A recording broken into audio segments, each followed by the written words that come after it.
Which graph is correctly representing the acceleration time relation for a given velocity time graph?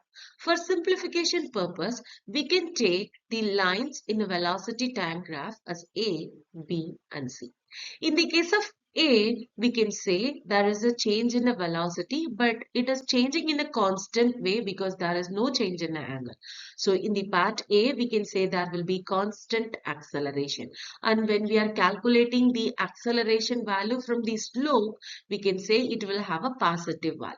In the case of B, the velocity is constant, which means it is not accelerating. So the acceleration here will be 0.